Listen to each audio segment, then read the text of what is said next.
अरे कोण बोलता येणार नाही, कोण बोलता येणार नाही। बाळाराम पाटील आगे बढ़ो, हम तुम्हारे साथ हैं, हम तुम्हारे साथ हैं। पनवेलच्या आमदारांनी केलेला विकास डोळ्यांनी बघा। आज आपली ही परिस्थिती आहे की आपल्याला खड्ड्यातून चालावं लागत आहे। पावसाळा संपलाय पण चिखल काही थांबत नाही। वेळ हीच आहे, सुवर्ण संधी आहे। बाळाराम पाटील साहेबांना प्रचंड बहुमतांनी विजयी करा। चिंद्रकरांनो तुम्ही जागे व्हा।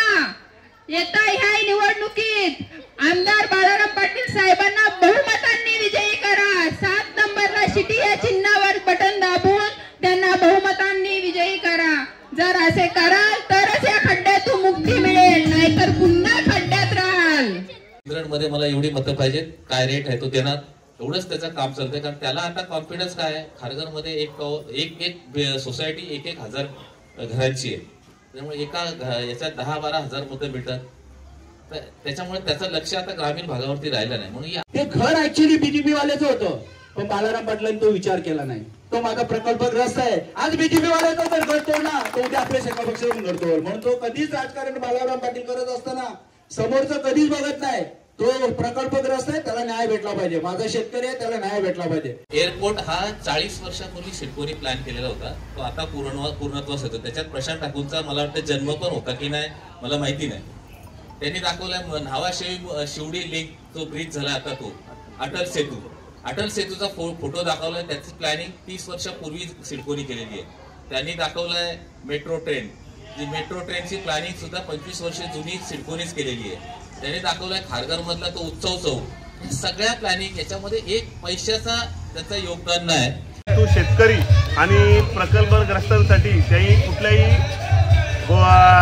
या मतदार बंधूंचा ते कुठला विचार केला नाही। MIDC असो नैना प्रकल्प असो, परंतु शेतकऱ्यांच्या बाजूने कुठल्याही प्रकारची तो अपशब्द आले नाही। नमस्कार मित्रांनो, सागोजांच्या ब्लॉगिंग चॅनलमध्ये तुमचं स्वागत आहे। आपल्या चॅनल जर नवीन असेल तर खरंच सबस्क्राईब करायला विसरू नका। तर आज संध्याकाळी आमची रॅली निघणार आहे आणि आम्ही तयारी करत आहोत। तर माझ्यासोबत अजय आपली निशाणी दाखव, शिट्टी। तर आपल्या लाडक्या बाळाराम दत्तात्रय पाटील साहेब यांची आज रॅली आहे, तर आता आम्ही चाललेलो आहोत। तर सगळे जमलेले तिकडं, DS साहेब आहेत तिकडं।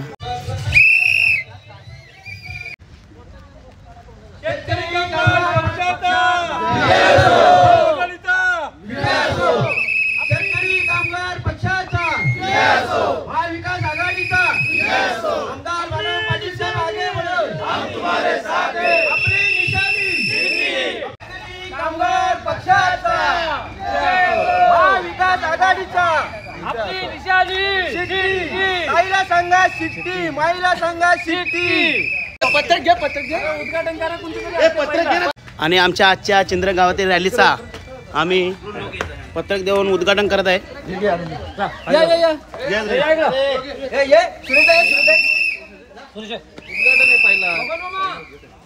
फोटो पण घे। महिला संघा शिट्टी, महिला संघा शिट्टी, शेतकरी कामगार पक्षाचा महाविकास आघाडीचा।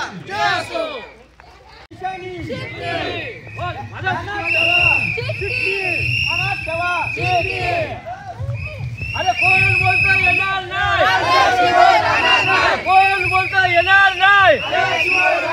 बाळाराम पाटील आगे बढ़ो, हम तुम्हारे साथ हैं, हम तुम्हारे साथ हैं।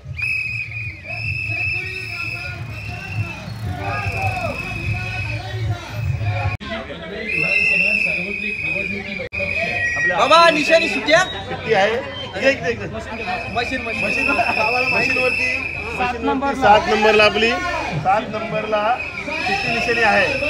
7 नंबरचा बटन, 7 नंबर पक्षाकडनं 7 नंबर बाळाराम पाटील निशाणी आपली शिट्टी आहे।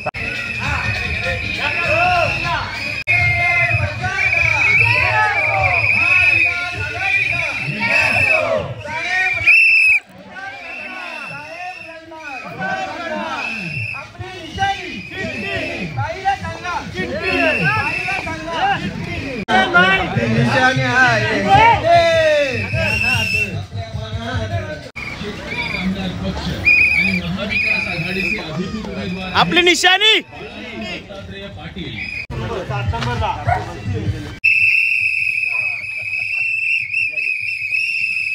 आपली निशाणी आपली निशाणी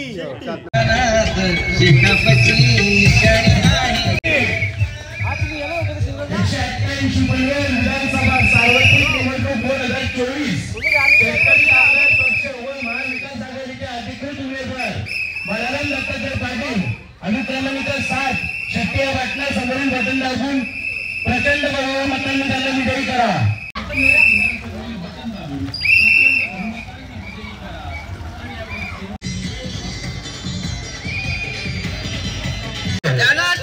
शिट्टी शिट्टी साहेब लढणार निशाणी शेट्टी यांना प्रचंड बहुमताने विजयी करा.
कोणी सहकार्य करतील ते म्हणजे एकच चेहरा आहे, तो म्हणजे बाळाराम पाटील साहेब. त्यामुळे पुन्हा एकदा लक्षात ठेवा शिट्टी, ध्यानात ठेवा शिट्टी. 188 पाटील यांना शिट्टी या चिन्हासमोरील बटन दाबून प्रचंड बहुमतांनी विजयी करा आणि आपली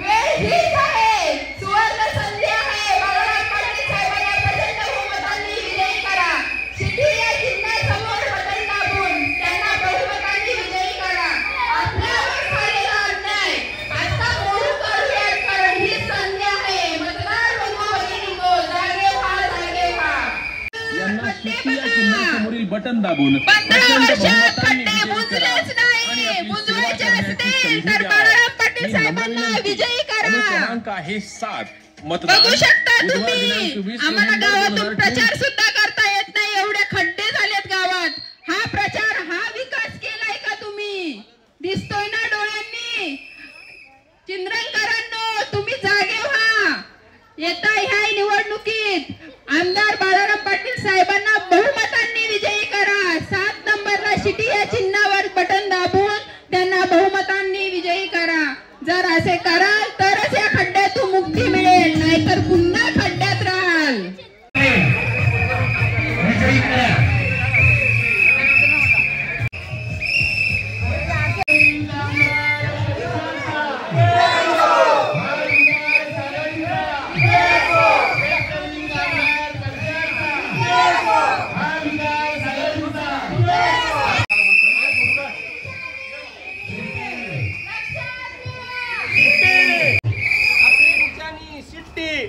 देना शिट्टी वाजव.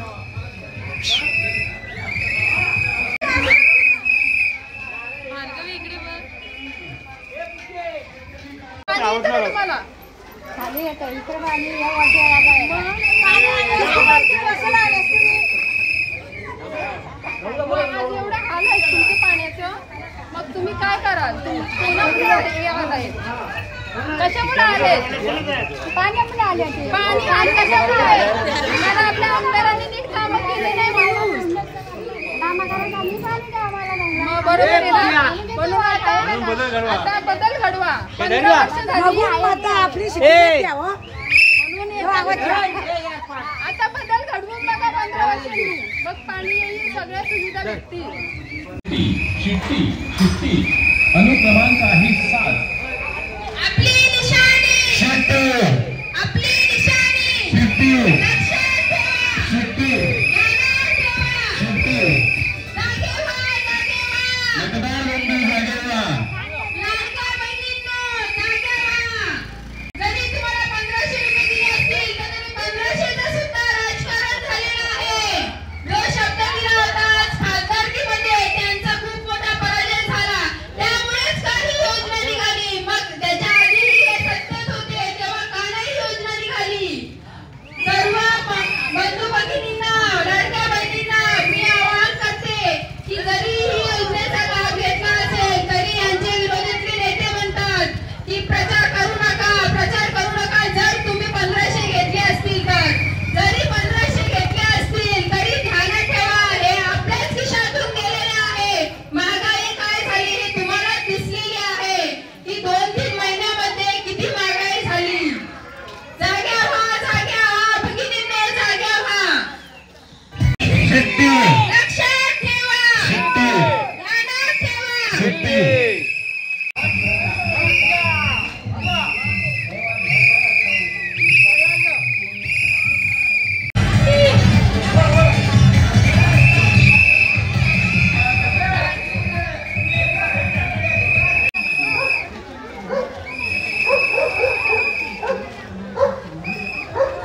भाऊ असतील, काका असतील, चुलते असतील, त्यांना सांगा का शिस्तीचा आवाज घ्या आणि शिस्तीचा आवाज घेऊन शिक्षण निवडून द्या, ही आपणास मी नम्र विनंती करतो.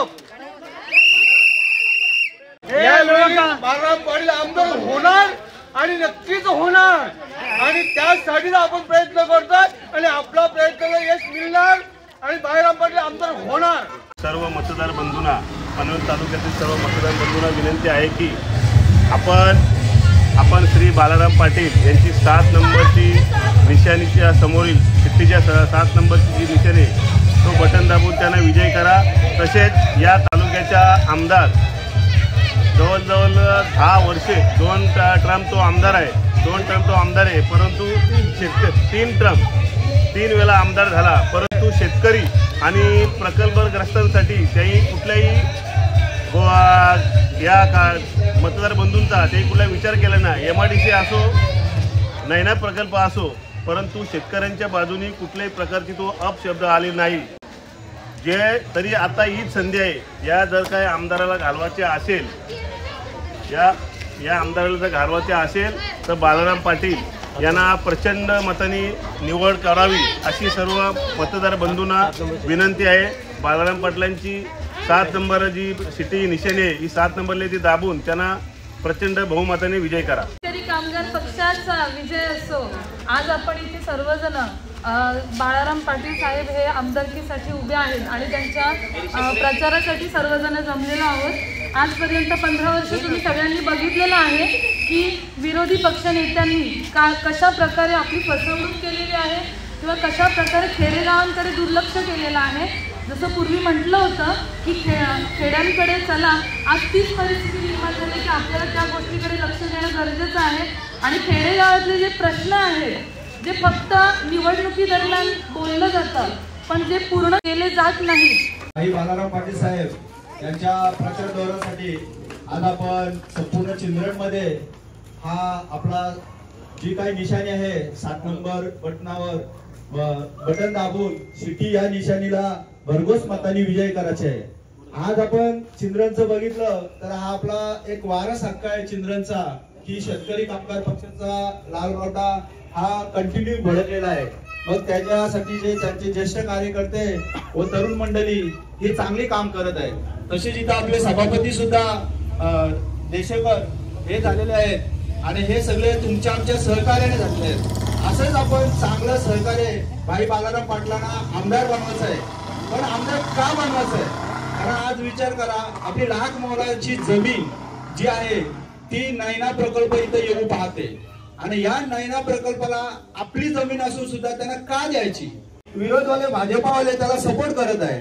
शेतकऱ्याचं नुकसानच होते की नाही? तुम्ही बघा, आपली जमीन असून आपल्याला ते 60% देणार, त्यांना 60% येणार बिल्डरला आणि आपल्याला 40%. म्हणजे विचार करा, आज कोणताही एका पण शेतकरी असं राहिला नाही की त्याला 5 एकर किंवा 10 एकर जमीन आहे. पूर्वी होते, पण आज जर बघितलं आपल्याकडं तर गुंठ्यावरनं जमीन राहिलेली किंवा अर्धा एकर 1 एकर राहिले आणि त्याच्यातून पण त्यांना जर आपण 60% दिले तर आपल्याला काय राहणार? आणि त्याच्या मोबदल्यात आज एक दुसरी गोष्ट आहे, 15 वर्षामध्ये आपल्याकडे बेकारी एवढी वाढलेली आहे, एकी तरुण वर्ग कोणी कामाला लावलेला नाही. मग अशा वेळेला आमची नोकरीची पण अवस्था बेकार आहे, ती पण आपल्याला उपासमारीची वेळ आलेली आहे आणि जी काय थोडीफार जमीन राहिलेली आहे ती पण नाही ना येऊ पाहते. म्हणून बाळाराम पाटील साहेब यांच्या नेतृत्वाखाली आपण वारंवार या नैनाला विरोध करत आहोत. पण तरी सुद्धा हे बीजेपी वाले त्या नैनाला सपोर्ट करत आहे की बीजेपी इथे येऊ पाहिजे. कशासाठी? दलालीसाठी. आज पाहतोय शेतकरी हा शेतकरीच राहिलेला आहे, तो कधी बिल्डर होत नाही. पण हे फसवे यांची गिरी आहे ती कुठेतरी थांबली पाहिजे. बाळाराम पाटलांना यासाठी आपल्याला आमदार बनवायचे आहेत. तसेच दुसरी गोष्टी, आज महानगरपालिकेमध्ये जी काय आपली घरं आहेत त्याच्यावर महाभयंकर असा टॅक्स वाढलेला आहे. आज खरोखर बघितलं आपल्या ग्रामपंचायती बऱ्या होत्या, पण महानगरपालिकेला जाऊन कुठलीही सुखसुविधा झाली नाही. शहरीकरणामध्ये सुखसुविधा झाली नाही. पाहतो आपण हमेशा पाण्याचे प्रॉब्लेम, रस्ते. आज एसटी स्टँड बघितलं, आज 20 वर्ष झाले ते एसटी स्टँड जसं आहे तसं आहे, उलट ते तोडून मोडून भरलेलं आहे, परंतु त्याच्यावर काय झालं नाही. आपल्या स्थानिक नगरसेवकांनी त्या प्रॉपर्टी टॅक्सला ज्या वेळेला विरोध केला त्यावेळेला त्यांना निलंबित होण्याची हे आली. विचार करा, असे विरोधी पक्ष आपलं काम करत आहेत. आपण आपले एकच मत आहे की आपले बाळाराम पाटील आपल्याला रात्रदिवस गोरगरिबांसाठी, कारण का तर त्यांची शेतकरी पक्षाशी एक गरीब जनतेशी नाळ जुळलेले आहे. म्हणून ते एक दुसरं सांगू इच्छितो की ज्या महानगरपालिकेत आता जे सिडको मध्ये आपल्या कळमोडी येते जे काय अतिक्रमण मध्ये घर आठवायला आलं, आपण गरजेपोटी, कारण आज बघितला एक कुटुंबावरनं दुसरं कुटुंब वाढत आहे, त्यापोटी गरजेपोटी आपण जी काय घरं बांधली होती ते घर ऍक्च्युली बीजेपी वाल्याचं होतं, पण बालाराम पाटलांनी तो विचार केला नाही. तो माझा प्रकल्पग्रस्त आहे. आज बीजेपी वाल्याचा जर घर तोडला तो उद्या आपल्या शेका पक्षातून घर तोड. म्हणून तो कधीच राजकारण बालाराम पाटील करत असताना समोरचं कधीच बघत नाही. तो प्रकल्पग्रस्त आहे, त्याला न्याय भेटला पाहिजे. माझा शेतकरी आहे, त्याला न्याय भेटला पाहिजे. टिंबोडे, वलवली, इतर सर्व गावं, कानपोडी वगैरे, अशा परिस्थितीमध्ये त्यावेळेला तिथे विरोधक येऊन नाही ते ऊर्जा प्रकल्प सरकारचं हे आहे ते होणारच, तुम्हाला काय हे नाही, आपण ते होणार, पण कुठल्या वेळेस हो, आमच्या जर शेतकऱ्याला न्याय मिळाला नाही, त्याचं जर नुकसान करून ते होणार असेल तर मग आम्हाला गरीब जनतेला काय कामाचं आहे? बाकीचे तुम्हाला तिकडनं न्यायचंय, फॉरेस्टची जागा आहे तिकडनं न्या. मग त्यावेळेला बालाराम पाटलांनी खरा रडा दिला, रोडवर उतरले, झोपले, ऍक्च्युली अटक झाली. विचार करा, त्यावेळेला आपल्याला न्याय मिळाला का? तर यांचा पहिला प्रस्ताव होता आपल्याला तुम्हाला 1.5 लाख काहीतरी गुंठा भेटेल बाहेर गेली तर, आणि जर ज्याच्याकडे टावर बसेल ज्या जमिनीमध्ये त्याला काहीतरी 4-5 लाख रुपये गुंठा भेटेल. परंतु हा लढाई बालाराम पाटलांनी चांगला दिल्याने आपल्याला तो 4.5 लाख रुपये गुंठा भेटला, आणि जिथे आपला टावर बसला त्याला 10 ते 12 लाख रुपये गुंठा. कुणामुळे तर आपले बालाराम पाटील. असे नेक स्वच्छ चारित्र्य असलेले आपले बालाराम पाटील साहेब यांना भरघोस मतांनी आपण विजय करायचे एवढं सांगू इच्छितो. जय हिंद, जय महाराष्ट्र.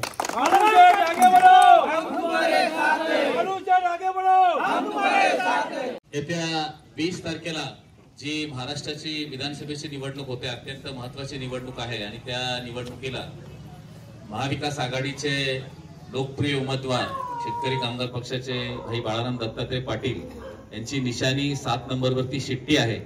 त्या चिन्हासमोरील बटन दाबून आपण त्यांना भरघोस मतांनी निवडून द्यावी म्हणून विनंती करण्यासाठी आम्ही खास या ठिकाणी आलेलो आहोत.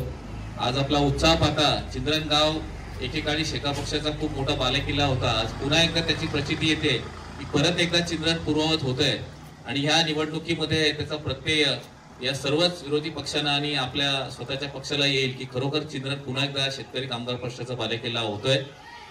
मी आपल्याला नम्रतेची विनंती करते की बाळाराम पाटील यांना आमदार का करावं, जसं बबन भोईर यांनी थोडक्यात सांगितलेलंच आहे. पण बाळाराम पाटील जर आमदार झाले नाही तर काय काय होऊ शकतं हे जरा अंदाज तुम्ही फक्त अॅनालाइज करा किंवा व्हिज्युअलाइज करा की काय काय घटना घडू शकतात. आज आपण नैनासारखा प्रकल्प बघतो तर 60% जमीन स्वतःची जमीन, 60% शासन घेणार, 40%च आपल्याला मिळणार. त्या 40% साठी पण आपल्याला जवळजवळ 3-3.25 लाख रुपयाचा गुंठ्याला डेव्हलपमेंट चार्जेस द्यायला लागतो. MIDC इकडे आले, MIDCनी पण आपला जो रेट आहे तो आपल्याला पाहिजे तेवढा काय मिळालेला नाहीये. मुंबई ऊर्जाचा जो विषय बबन भोईर यांनी घेतला, मुंबई ऊर्जाच्या बाबतीत त्यांच्या मताशी अजून मी पुढे नेतो. काही लोकांना आमच्याकडे वळवली टेंबोड्यामध्ये 20-20 लाख रुपये गुंठ्याला, जिथं सिडको म्हणजे काहीच देत नव्हते, मुंबई ऊर्जा उभेच करत नव्हती, ते 20 लाख रुपये गुंठ्याला मिळवून देण्याचं काम हे बालाराम पाटलांच्या संघर्षामधून झालेलं आहे. आमची तिकडची जमीन वळवली टेंबोड्याची सिडकोमध्ये गेली आहे, म्हणजे ती मुंबई ऊर्जा कंपनी तयारच नव्हती की सिडकोत गेलेली जमीन त्याचे तुम्ही प्लॉट घेतलेत, त्याचा मोबदला घेतलाय, त्याचे कसले पैसे. त्याही क्षणी त्याही जमिनीच्या अगेन्स्ट आम्ही 1 लाख रुपये गुंठ्याला मिळवलेले आहेत. म्हणजे हे सगळं का शक्य झालं तर आपला नेता लढाऊ होता आणि प्रामाणिक होता. त्याचं एकच उदाहरण मी तुम्हाला सांगेल की बाळाराम पाटलांचे वडील, आपल्यापैकी बऱ्याच लोकांना आता पाडेकर मामा आमच्या या ठिकाणी आहेत, त्यांनी त्यांच्याबरोबर कामही केलेलं आहे. दत्तूशेठ पाटील जेव्हा आमदार होते आणि 1984 लढ्यानंतर 12.5%चं आमच्याकडे जो आंदोलन झाला, आणि त्या आंदोलनानंतर दत्तूशेठ पाटलांनी एक कसम खाली किंवा एक आग्रह पकडला की जोपर्यंत समाजाच्या शेवटच्या घटकापर्यंत जो माझा शेतकरी आहे त्याला जोपर्यंत 12.5%चे प्लॉट मिळत नाही तोपर्यंत माझ्या प्लॉटला मी हात लावणार नाही. आज साहेबांचे जवळजवळ 175 प्लॉट आहेत, त्यांनी अजूनही त्याच्यावर हात लावले नाही. याच्या उलट जर प्रशांत ठाकूर यांची गोष्ट बघितली तर सिडकोच्या अध्यक्ष काहीतरी 5-6 महिन्यासाठी झाले आणि 350 प्लॉट स्वतःचेच काढून घेतले. ह्या दोन नेत्यांमधला फरक आहे. आता हे सगळा शहरी भागात म्हणजे ग्रामीण भागातला होत असताना या ग्रामीण भागातल्या प्रत्येक चिंद्रांचं हे बुद्धविहार असेल किंवा पाण्याची टाकी असेल, ही सगळीच कामं शेतकरी कामगार पक्षाच्या माध्यमातून आपण करून घेतलेली आहेत आणि भविष्यातही बाळाराम पाटील यांच्या मार्गदर्शनाकडे आपण करणारच आहोत.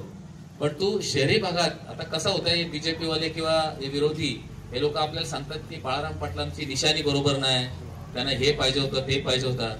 पण मी तुम्हाला सांगतो आज शहरामध्ये मी पहिल्यांदाच म्हणजे पहिली माझी मिटिंग आहे जी ग्रामीण भागामध्ये होते. काशीनाथ पाटील साहेबांना काही अर्जंट काम निघालं म्हणून त्यांनी मला पाठवले, चिंद्रण तुझा गाव आहे म्हणून तू एकदा जा, त्यांना मिटिंग होती म्हणून.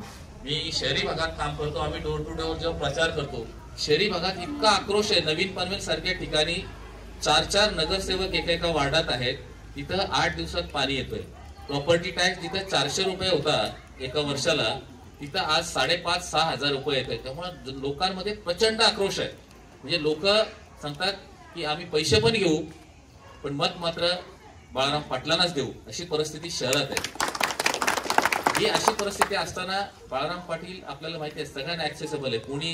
कुणाचं लग्न असो, कुणाची पाचवी असेल, आपण सहज साहेबांना बोलू शकतो. याच्या उलट आम्ही येता येता चर्चा झाली की प्रशांत ठाकूरांना जर भेटायचं असेल तर पहिले तुम्हाला गेटवरती वॉचमॅन विचारणार कुठून आलेत, काय आहेत, कुठल्या पक्षाचे आहेत, काय काम आहेत. 10 प्रश्न विचारल्यानंतर आतमध्ये तुम्हाला एंट्री असते. या सगळा ऍक्सेस बघता बाळाराम पाटील हे कधीही उजवेच आहेत. शिवाय साहेबांची कामाची पद्धत आपण बघितली तर आपल्याला एक आधारस्तंभ म्हणजे कुठल्याही आंदोलनाला मनापासून झोकून देण्याचं काम त्यांनी केलेलं आहे. आज जर प्रशांत ठाकूर बघता गेली 15 वर्ष ते आमदार आहेत, त्याच्या अगोदर ते 5 वर्ष नवीन पनवेल शहराचे महापौर होते. आता जर त्यांचा विकासनामा तुम्ही बघितला तर विकासनाम्यामध्ये त्यांची काय चित्र आहेत तर त्यांनी दाखवलं एअरपोर्टचा फोटो आहे तुम्ही बघा का. एअरपोर्ट हा 40 वर्षापूर्वी सिडकोनी प्लॅन केलेला होता, तो आता पूर्णत्वास येतो. त्याच्यात प्रशांत ठाकूरचा मला वाटतं जन्म पण होता की नाही मला माहिती नाही. त्यांनी दाखवलाय न्हावा शिवडी लिंक जो ब्रिज झाला आता तो अटल सेतूचा फोटो दाखवलाय. त्याची प्लॅनिंग 30 वर्षापूर्वी सिडकोनी केलेली आहे. त्यांनी दाखवलाय मेट्रो ट्रेन, जी मेट्रो ट्रेनची प्लॅनिंग सुद्धा 25 वर्ष जुनी सिडकोनीच केलेली आहे. त्यांनी दाखवलाय खारघर मधला तो उत्सव चौक. सगळ्या प्लॅनिंग याच्यामध्ये एक पैशाचा त्याचं योगदान नाही, त्याचं श्रेय घेण्याचं काम प्रशांत ठाकूर करतायत. आणि केवळ पैसा वाटून आम्ही जनतेला येडा बनवू शकतो. आज मला सांगा लोकप्रतिनिधी मधून मगाशी मुंबई ऊर्जाचा यांनी उल्लेख केला. मुंबई ऊर्जाच्या प्रकल्पामध्ये मी आपल्याला अधिक सखोल सांगतो की मुंबई ऊर्जाचा ज्यावेळी प्रकल्प त्यावेळी आला, आमच्या भागात जेव्हा काम चालू झालं, तुमचं पहिलं आंदोलन झालं, त्याच्यानंतर आमच्या भागात जेव्हा ते लोक आले, आमचे सगळे शेतकरी प्रशांत ठाकूरांना भेटायला त्यांच्या ऑफिसला गेले. त्यांच्या ऑफिसला गेल्यानंतर त्यांनी सांगितलं की हा अति महत्वाचा प्रोजेक्ट आहे आणि याला तुम्ही विरोध करू शकत नाही कारण हा शासनाला महाराष्ट्राला विजेचा तुटवडा आहे. तर त्यांना तसेच परत पाठवले. शेवटी ते माझ्याकडे आले, म्हटलं दादा असं असं आहे, आपल्याला मोबदला तर मिळालाच पाहिजे. मी स्वतः शेवटी त्यांच्याकडे गेलो. मी म्हटलं पार्टी बिटी गेली खड्ड्यात, शेवटी लोकांचं नुकसान होत असेल तर आम्ही पार्टीच्या बाउंड्री तोडू. आणि आम्ही स्वतः गेलो. स्वतः गेल्यानंतर मी म्हटलं आमदार साहेब हे काय बरोबर नाही, आमच्याकडे काय जमिनी आता एकरमध्ये राहिल्या नाहीत, आमच्या जमिनी गुंठ्यामध्ये आहेत. आता कुणाकडे 5 गुंठे, कुणाकडे 10 गुंठे किंवा 15 गुंठे, त्याच्या पलीकडे कुणालाही जमीन नाही. तर या जमिनीचा योग्य मोबदला मिळालाच पाहिजे. मग त्यांना सुबुद्धी सुचली. त्यांनी प्रांतांकडे बैठक लावली. प्रांतांकडे 1,60,000 रुपये वगैरे त्यांनी रेट आमचा कोट केला तिथं. मी म्हटलं साहेब तुम्ही जर नेवालीला आमचा टेमोड्याला तर आमची सिडको आहे, नेवालीला या, तिथं बघा जागेचा रेट किती आहे. तिथं कमीत कमी 15 लाख रुपये, कितीही जमीन आत असली तिला रस्ता पण नसला तरी 15 लाख रुपये गुंठ्याचा रेट चाललाय. तुम्ही इथे 1,60,000 कुठल्या हिशोबाने देता? नाही ते शासनाचा प्रोजेक्ट आहे, तुम्हाला द्यावाच लागेल. तर ह्या कंडिशन मध्ये शेवटी आम्ही आलो, गावात मिटिंग घेतली. बाबा तुमची दडाची तयारी असेल तर मी माझ्या साहेबाला घेऊन येतो. नंतर आम्ही बाळाराम पाटलांना बोलवलं आणि तिथं मोठं आंदोलन केला. आज तिथं 20 लाख रुपये एका गुंठ्याचा रेट झाला. एका गुंठ्याला 20 लाख, हा कशाचा फलित आहे? तर प्रशांत ठाकूर यांच्या निष्क्रियपणाचा त्याचं दुसरा एक उदाहरण मी तुम्हाला सांगतो.